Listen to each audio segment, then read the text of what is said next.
And I'm thinking to myself, you know, every time I come home, somebody is either whooping my ass or yelling at me. I'm finna run away. At this point, I'm 13. So I ran away for the first time. I was gone 3 days. Where'd you go?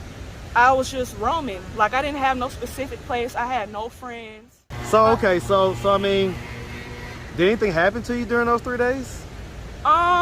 Nothing necessarily traumatic. Of course, I ran into some people, you know, I've ran into some people that would make me sleep with them in order to spend the night. And, you know, I've had to put myself in those situations. What age was that? I was 13. So that was 13? I was 13 years old. What's up, YouTube? I have the best trainer in Atlanta and possibly the world. Hit him up on Instagram, @KD with the muscle. Now back to the content. What's up, YouTube? Atlanta Street Interviews out here with another one. So we got a young lady with us today. How you doing today, miss? I'm awesome. Awesome. I know it's a beautiful day out here, right? Oh, yeah. Absolutely, all right. Oh, yeah. And so are you homeless? I am not. Okay, so what's your situation? You know, life is pretty decent right now. Other than, you know, my parents separating, that kind of took a toll on me at one point. But, you know, I'm How long ago did that happen? That happened like maybe a couple months ago, so this is real fresh. Okay. He started talking about divorce around Christmas time. So Christmas was real bittersweet last year. Okay. Year before last, I'm sorry.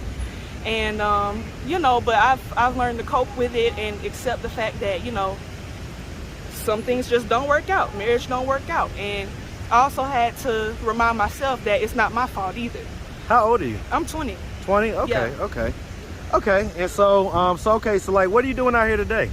I just come out here to clear my head. This is my off day, so I come out here chill, be with my little friends and whatnot. And, you know, take in the sun. It's nice weather out today. Yeah. So, I popped out. You know, a little bit of hanging outside type deal. I ain't mad at it. All right. So, do you have any kids? No, I don't. No kids? Okay. Nope. Have you ever been married? No. No? Okay. So let's just start from the beginning. So, where are you from? I'm from Decatur, Georgia, Zone 6, born and Hey, raised. man, from that east side, you feel me? Yeah. All day, man. Yeah. Yes, sir. Yeah. What part of Decatur you from? What part of Decatur I'm from? I can tell you what street. I'm between Glenwood and Austin Drive. Hey, man, you over there in that real Decatur, man. Yes. Yo, hey, man, shout out to the old Glenwood day, too, man. Back in the day, that used to really go down. Shout out to the old Club Chocolate. Yeah. All right, all day, man. All right, so, okay, I'm from Decatur, too, by the way. I'm from the east side, Big so facts. all day. All right, so growing up in Decatur, did you have both mom and dad in the household? Yeah, always. Mom and dad in the house. My sister, she lived in Denver with her mom. That's my half-sister. She had came to live with us when she was 16 years old. And then I was living with my sibling. It was me, my mom, my dad, and my sister. And then she eventually moved out, which made me a little sad because that was my best friend. Well, how many years apart are y'all? We're 10 years apart. 10 years? 9 years apart. 9 years apart. Okay, 9 years. Is she older than you? Yeah, Okay. she's 30. Okay. I'll be 21 June 17th. Turn up. For real? Yes. That's my brother's birthday. Yes, June 17th. That's my brother's birthday, man. It's legal. It's legal. You going up on that day, What? huh? I'm gonna be at the liquor store at 12:01 with a bottle of tequila. What? Not the Casamigos, huh? Shots. What? Don't play with it. Hey, I ain't mad at Don't it. play with it. I'm so excited. I'm so excited. I've been waiting for this day for 20 years. Just to drink? Yeah. Well, you know, I mean, I'm sure you probably been drinking before that, right? And legally I smoke. guess just being able to do it legal. Yeah. I could dig it. All right, so growing up, you know, so I guess, you know, for a while it was just you was kind of like an only child, and then you say your sister moved in? Yeah. Okay. And so growing up, would you say that you had like a fairly normal childhood? For the most part. Good childhood? My childhood was pretty nice. Even though my parents were having problems, they never made it known. I didn't know until I became an adult. So how did you know that they was having problems as an adult? How did you know back then that they were having problems? Well, there was this one time my mom and dad came home from somewhere, and he was pulling the trash can from the street, and he pulled it up and slammed it against the house. Now me and my sister, we were inside, and we was like, well, we was kind of scared. We like, what's going on? So mom came in the house. She said, I don't know what's wrong with your daddy, but y'all need to go in y'all rooms and be quiet. I said, yes, ma'am, and we went back in the room. Now, when I became a little older, I had found something in my dad's stuff that he was not supposed to have. We ain't gonna get into all that. But I had showed it to my mom, and they had a real big fight about it. Was it like some type of drugs or something? It was nudes. It was some nudes, and I had showed it to my mom. I said, Mom, I don't know this lady. I don't know who she is. Oh, so it wasn't like a magazine or nothing. It was like in his actual. phone. Okay, it was in his phone, like his okay. picture. So, you know, being a child, you know, you telling on your parents and they going at it because you told on them. It made me feel some type of way. I'm like, I ain't mean to get nobody in trouble, but Well, why was you going to your dad's phone in the first place? Because he let me use it. He'll let me use his phone to take pictures and selfies and play little games and things. And you know, I'm just scrolling. I'm not thinking nothing of it. Scrolling through the pictures, and then boom. What did you think when you ran into that? I didn't really comprehend what I was looking at. I mean, I knew what it was. How old were you at that time? I might have been maybe 9 or 10. 9 or 10? Okay. Okay, Yeah. so that was kind of a shocker for you? Yeah.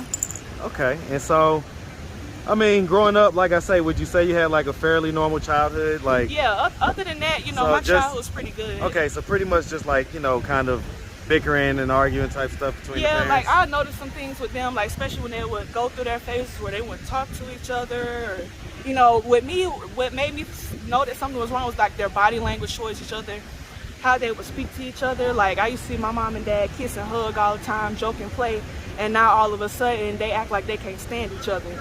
And as a child that's been living with their parents, that's been together all their life, it's devastating because you watch the two people you love fight. Yeah. You know, and it hurt me, especially when I became older and started to understand and grasp the things that were happening. It really sucked. And you know. So as far as it goes, like, did you like go to high school, stuff like that? Oh yeah. I'm still currently working on my GED. I got a math test I'm trying to pass. I got tutoring going on. I'm working on it. So what was the highest grade that you had got to? I had got to like 10th grade. 10th grade? Yeah. And so why'd you drop out in 10th? That part of my life, it was such a blur. Like I had a streak where I was running away from home, and it wasn't so much so of what was going on between my parents.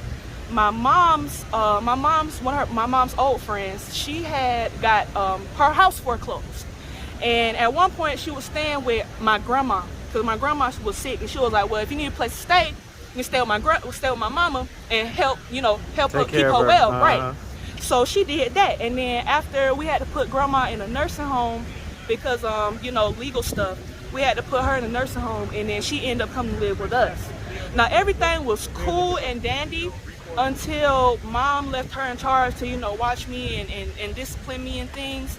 And then she took her power and took it too high. Like she abused her authority with me, and that's what made me run out. In what way? Like she would, like say for example, I'll have to clean up the kitchen, right? Wash dishes, wipe countertops, mop, sweep, XYZ. If I missed something or if I didn't pick something up off the counter, she said, well, you didn't pick up XYZ. And I'm like, okay, well, can you show me? And she'll say no, and she'll be like, you'll stand here in this kitchen until you find it. And I'll be standing in that kitchen until my mom gets home. Now, mind you, my mom was taking care of both my great-grandma and my grandma. They're both sick. She didn't come home that night until about 2 or 3 a.m. I didn't eat until about 2 or 3 a.m. I didn't eat all day that day. What was your mom's thoughts about that? At that time, as a child, with all the things that was going on between how, like, say, for example, I get in trouble, and the lady, she'll juice the story up and boost the story up more than it is and get my mom all revved up to come and whoop my ass. So I'm thinking, so mom already be coming in on her side, basically. Right. So with that being said, if I were to tell her anything was going on, I felt like that she wouldn't believe me because adults usually take the adult side. So I just kept it to myself. And not only that, I'm young, I can't really find the words to say. Like, well, I mean, but you was like a teenager, you said, right? Right, I was like, at that point, I was like 12 turning 13. Okay. Yeah. So this was a few years of this kind of situation? It happened for a little while. So, I mean, let me ask, I'm going to ask, did anything traumatic ever happen to you? Yes. One night, I had some chores, and I forgot to take the towels downstairs to go wash. And I was about to get in the shower and my hair got untwisted. So I went and asked my sister to retwist my hair because that humidity, that 4C, honey. Twist my hair up before I get in this tub. So the lady come in, she like, what your mom tell you to do? I'm like, well, I did everything. I'm just coming here to get my hair retwisted so I can take a bath. She said, well, why you ain't take the towels downstairs? I said, I just forgot. Because I'm the type of person, if you give me a list of stuff to do, I'm not going to remember everything. You can give me 5 things to do and I might complete 3. Right. You know what I'm saying? And she took it as like I just didn't want to do it, or I was being defiant. And she told me to stand in the kitchen. Now, I didn't even clean the kitchen that day. She had me stand in the kitchen. And after I kept fidgeting and moving around, she told me to go outside. It's a thunderstorm outside. I go outside, it's pouring down rain. She hands me a trash bag full of dish soap and says, take all the trash out the trash can and go scrub the trash can down in the bottom of the driveway. So I'm down there, clothes soaking wet, I'm crying my eyes out. I'm down there for about 2 minutes. My sister come out, she like, Michaela, come on, let's go to school with me. So after that, then that's when my mom found out about what was going on. She found out through my sister. So after that ordeal, they had a conversation and she was no longer allowed to put her hands on me. She didn't have she wasn't allowed to do no more extreme punishments, like it was a wrap for all of that. And I would have really thought that my parents would have kicked her out before I even thought about running away, but circumstance, situation, she probably didn't have the money to move right away. So at that point, I had got in trouble in school. And of course, the lady, she lied on me and juiced the story up on me. And I'm thinking to myself, every time I come home, somebody is either whooping my ass or yelling at me. I'm finna run away. At this point, I'm 13. So I ran away for the first time. I was gone 3 days. Where'd you go? I was just roaming. Like, I didn't have no specific place. I had no friends. I didn't have nobody in my neighborhood I knew. Why not? Because I was the only child. My mama kept me sheltered. It was just home and school for me. Home and school for me. So you didn't have no friends at like school and stuff like that? No, I was the outcast. Like, people used to bully me because I was always taller than them. Like, I dressed different than them. And wasn't nothing wrong with the way I dressed. It was just the way I put it together. So what middle school did you go to? I went to Columbia Middle School. You went to Columbia? I call it the Inferno because it was literal hell. Dang. The Inferno. That's right next to the church I grew up in. Literal hell. So okay, so I mean, did anything happen to you during those 3 days? Nothing necessarily traumatic. Of course, I ran into some people. I've ran into some people that would make me sleep with them in order to spend the night, and I've had to put myself in those situations. What age was that? I was 13. So that was 13? I was 13 years old. And so what age did you lose your virginity? I lost it at 12. How old was the guy? The guy, he was 18. 18? He didn't know I was 18. Or he didn't know you was 12? Because I lied about my age. And and girls, when they get around that certain age, the hormones are going crazy. Yeah, I get it. So, I have daughters that are that age, and my daughter's name is Michaela. And and be cool on me in the comments, because y'all got some up shit about y'all too. Let me just add that in there. 100%. But back to the story at hand. Yeah. I had that going on, and then they asked me if I wanted to press charges, and I'm like, no, I'm not gonna press charges because I invited him to come do that to me. I allowed it. So why would I put him in jail? So they knew who the guy was? Yeah, they had found him through Because what happened? How did anybody get to? So okay, you came back home, and then what happened? Okay. How did they know that this guy slept with you? They had noticed I was missing because I had told them that I was going to ride my bike. And my granddad secretly came to pick me up to go help him plant his garden. Okay. Spirit was coming around, and they were looking for me, and they couldn't find me. By the time I had left Buddy's house, I come up the street, down my street, there's police at the house, everybody's outside. They're like, where have you been? Where have you been? We've been looking everywhere for you. What were you doing? Who is that? Da-da-da-da-da. And I tell you, that was like one of the worst days of my entire life. So what ended up happening? You told them that it was the guy? Yeah, and they took me to get a rape kit done, and they confiscated my clothes for evidence and things of that nature. So did anything ever happen to him? No, not that I know of. After I went up to the police station and they asked me if I wanted to press charges, I guess they let him off. Because was that the same guy that was 18, or was this a different guy? No, this was a different guy. That was like the first person I had ever slept with ever. So, I didn't know him. I mean, I'm talking about the guy when you was 13 and you ran away. Oh, no, that was a different person. Okay, how old was that guy? I don't know. Was he like an older guy? Yeah, he was at least in his 30s. Okay. Okay. He was at least in his 30s. Okay. Okay. Yeah. Okay. Okay. Huh. And so, how many times did you run away after that? 2 more. Two more? And then I eventually had got admitted to DFCS because they felt like that my parents were abusing me. Now, I had told them it was not my parents that was doing it. I had told them about the lady. I've been through countless therapy sessions and I talked to plenty of caseworkers, and they were still trying to pin the blame on my parents about what happened to me when they didn't even know what was going on. So, you know, that case went on for like 3 years. Wow. And what made them drop the case is that when I got in DFCS, every chance I got, I was running, because I was either trying to get back home or at least get back to Atlanta. Because they were putting me in programs where they were putting me in programs where I was like down in the country, like Savannah area. I was all the way down in Brunswick at one point. Wow. And I had ran away from there. And when I had ran away from that particular group home, then they decided to drop my case because they couldn't keep up with me. So after that, when no more caseworkers and when no more defects, all that shit just faded out. And then I started working. I started working at Dollar Tree. I became assistant manager. My 1-year anniversary for becoming assistant manager is coming up. Okay. And Congrats. I'm about to be 21. I mean, life is great. I mean, despite what's happened to me, I still get up every day. I still thank God, and I still keep it pushing, because at the end of the day, what I do with my success is gonna shit on whoever hurt me. Who do you feel like hurt you? So besides the lady, yeah. Anybody else? Like just people at school, like a lot of my classmates. That's where a lot of my pain and trauma comes from. I'm gonna tell you, that kind of shocks me, because you're fair skinned, you're pretty. Yeah. You would think that you would have had an easier time. Yeah, and it's not. I was never the disrespectful type. Like I always want to make friends with everybody. Always cool with everybody. I'm never scared to introduce myself. I'm never scared to open my mouth. But for some reason, it just didn't work out. I mean, I guess it's just the anointing on my life. They can't take it. You know what I'm saying? Let me ask you this real quick. Let me ask you this. So yeah. I just met you with this guy. Yeah. He's a little bit older. Yeah. Are you guys together?